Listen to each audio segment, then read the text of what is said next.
Hi, welcome to the bathtub. It's the old masturbator, Scott Bradfield, fresh back from my Mohs surgery. I keep calling it Moore's surgery. It's Mohs surgery, and you know the whole story. This is a post-carb, post-tech. No carbs have been harmed. We haven't heard Dodo. Dodo's quieted down since the last episode, and I'm doing a new. I was going to do a theme song for this, but I knew if I used the theme song from Pulp Fiction, they'd sue me. So I didn't just imagine the music from Pulp Fiction, because this is going to be another theme show, because we don't have enough theme shows, and it's going to be called Pulp Fiction.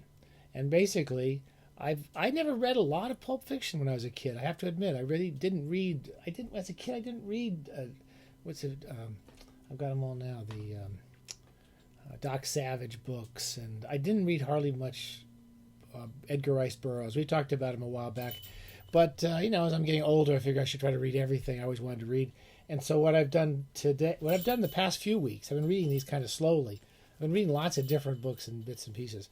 I started a book I always wanted to read, which is Sax Rohmer's first of the Fumanchu books, the Insidious Dr. Fumanchu. And I should be able to tell you what the date of this is, but I haven't even looked at 1913. 1913. He wrote quite a few books like this, and one of the reasons I was kind of interested in it is we saw a few months ago we watched the new Marvel comic ShangChi, Master of Kung Fu, and I used to read those comics when I was in college, the Paul Gulacy comics. I think Doug Mensch wrote them. I've been rereading some of them on my Kindle, but I can't really show you those. And so rereading those. Dr. Shang-Chi, they totally eliminated this from the movie. But originally, Shang-Chi is Fu Manchu's son in the old 70s. In the 70s comic books, which are quite well done and quite interesting riffs off the old Fu Manchu stories. And of course, the racism of them, the yellow peril is I guess they can't mention Fu Manchu or something anymore, so they didn't mention that, and now Shang-Chi is not Fu Manchu's son. But that's the little background. Anyway, I started to read this, and I found it quite good. I wasn't thrilled by it, but I did read it all, and it's definitely the yellow races. It's basically the Chinese are described as these kind of horrific kind of mutants. And especially Dr. Fu Manchu, who's a super insidious genius and basically a demon.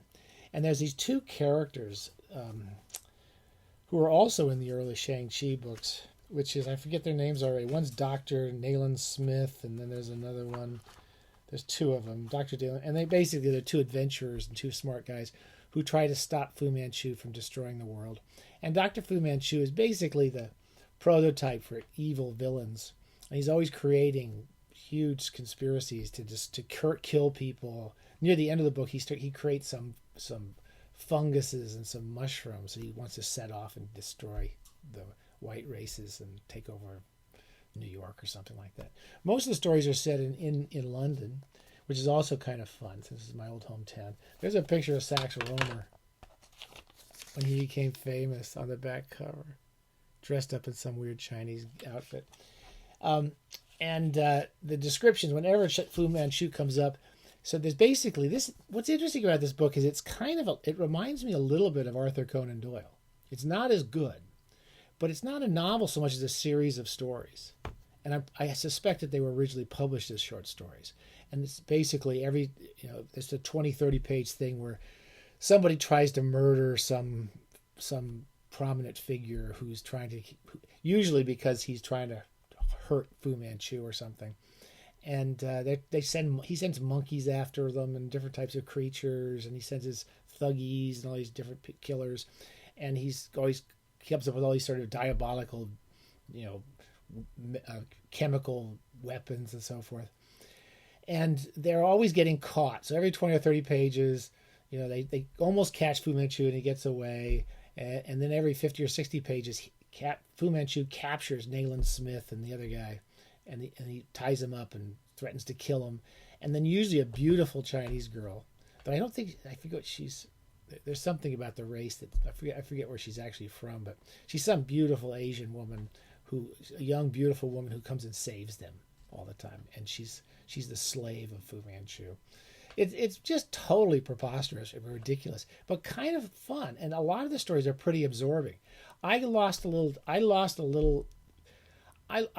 attention in the last 20 pages, and it was mainly because they kept saying Fu Manchu's dead, and you knew Fu Manchu wasn't dead, and then they find him again, then he'd do another diabolical thing, and then he thought he was dead again, and then he got away. So anyway, that's the whole premise of them. But they're pretty well written and pretty dynamic prose writing. I'll read you a couple of the passages. They're kind of famous, and probably why no one's allowed to read them, but you should read them because they're kind of fun. How do they describe him? Of his face, they see this guy. This is Fu Manchu. It looked out at me over the dirty table. It was that of an archangel of evil, and it was wholly dominated by the most uncanny eyes that ever reflected a human soul, for they were narrow and long, very slightly oblique, and of a brilliant green.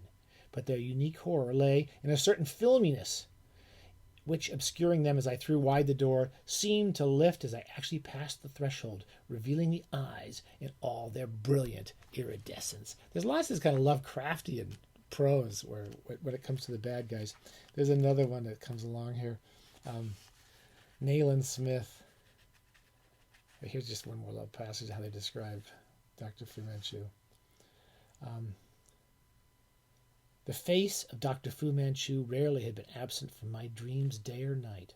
The millions might sleep in peace, the millions in whose cause we labored, but we who knew the reality of the danger knew that a veritable octopus had fastened upon England, a yellow octopus whose head was that of Dr. Fumanchu, whose tentacles were dacoity, thuggy, modes of death, secret and swift, which in the darkness plucked men from life and left no clue behind. It's just histrionic prose, one scene after another. And then there's fairly good adventure prose where it just moves along. And it's a sort of, again, a series of kind of mysteries about how somebody's being killed, and it always turns out to be Fu Manchu. And then they chase him off for a while. There's like 10 or 12 of these. I don't know if I'll read another one, but I liked what I read. So finally, for Pulp Fiction, as I've said, I've never got into... this is our post-tech, just ice water. I never got into Edgar Rice Burroughs as a kid, and as Pulp Fiction, I had friends who loved him, and we talked about. I read At the Earth's Core, which is the first of the Pelucidar books, and I said I really enjoyed it, and I really did enjoy it. It was one of the.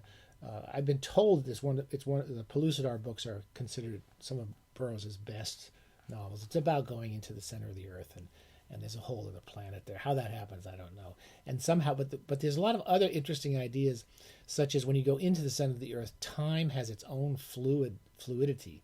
So you think you're in the center of the earth for dozens of years, and then when you come out, you've only been down there for a couple of days or something. There's a lot of weird, interesting ideas. And the head, David Innes, who goes down there and at the Earth's core, he becomes the big savior, and he creates some empire, and then he has to go back in his mole ship. He's got a mole ship. And in this one, he goes back. This is it, Pelucidar. It's the second of them. And again, he's in love with some